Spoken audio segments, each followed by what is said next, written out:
It's story time at the Wasaga Beach Public Library, but not in the traditional sense. Instead, it features two plump, bearded men wearing wigs, grotesque makeup, and dresses in a display of what was customarily reserved for adult entertainment only.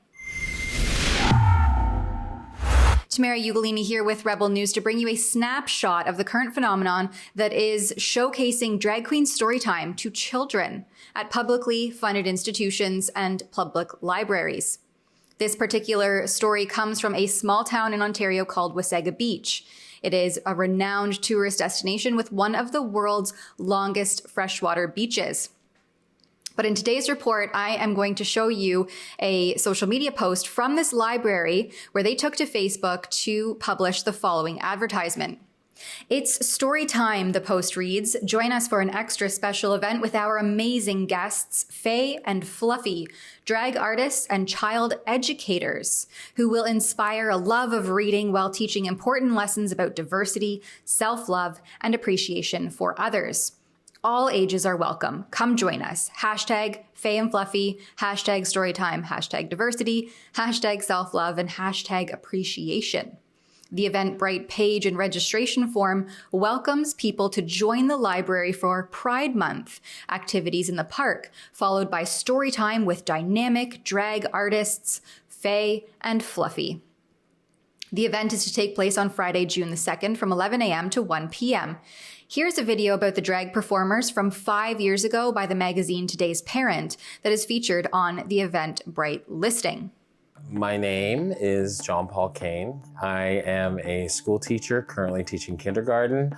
Oh, I'm also a drag performer named Facelift. So Drag Queen Story Time, it's just a wonderful time for me to be able to bring my love of working with kids with my performance. I've always been very sort of creative and dramatic. I don't know, there's just something that's kind of magical in the transformation. I know I'm still me. Ultimately, my kids, they influence a lot of the style of how Faye has evolved over the last 10 years. The music that I choose, the sort of brightness to the colors of the costumes I wear. So if anything, the kids have inspired her more than I would say anything else. When you think about it, really, bringing drag performers together with little kids is kind of a perfect relationship. And it's kind of like drag performers are clowns, right? Like they really sort of, they play things up, they're over the top, they're like a cartoon come to life.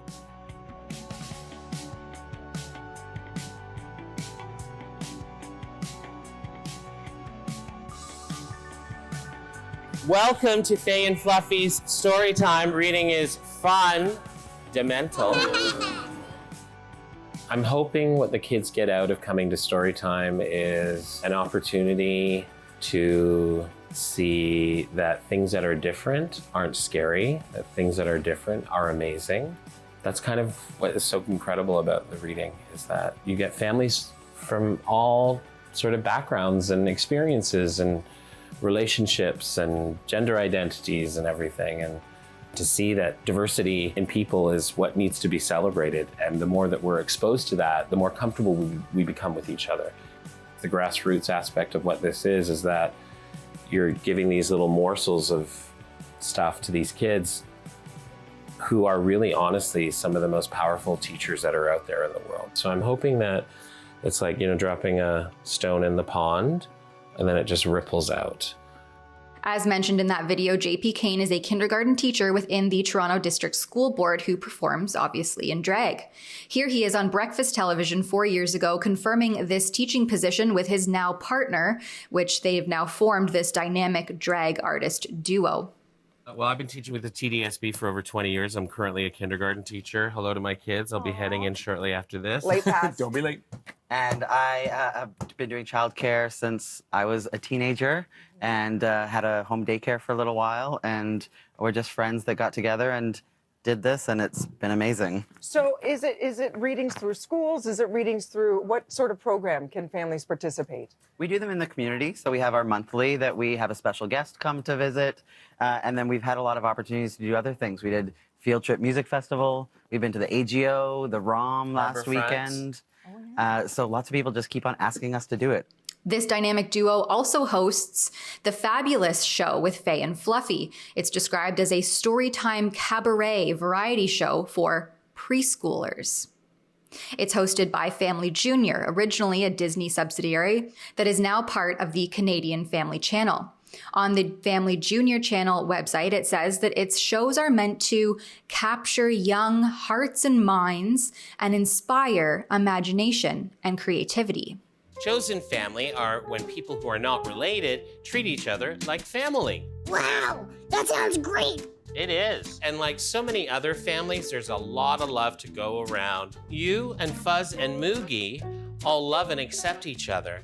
And you also play games with each other and you celebrate each other's birthdays. Wait, so are the three of us chosen family? I think so. There's one more thing we can do to make it official.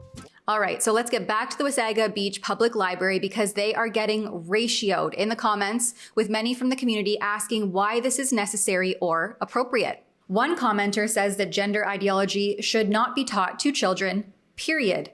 This commenter has a wholesome idea. Why are drag queens interacting/entertaining children? What a shame. Bring back seniors reading to children. Another parent has a well-pointed question. Can someone clarify when drag switched from sexual adults-only entertainment, as we've always known it, to kids' entertainment? Puke emoji. Another says, I have two questions. What are the qualifications of these individuals that make them child educators? And two, why is it necessary that our children be taught about self-love and acceptance by grown men dressed as women specifically?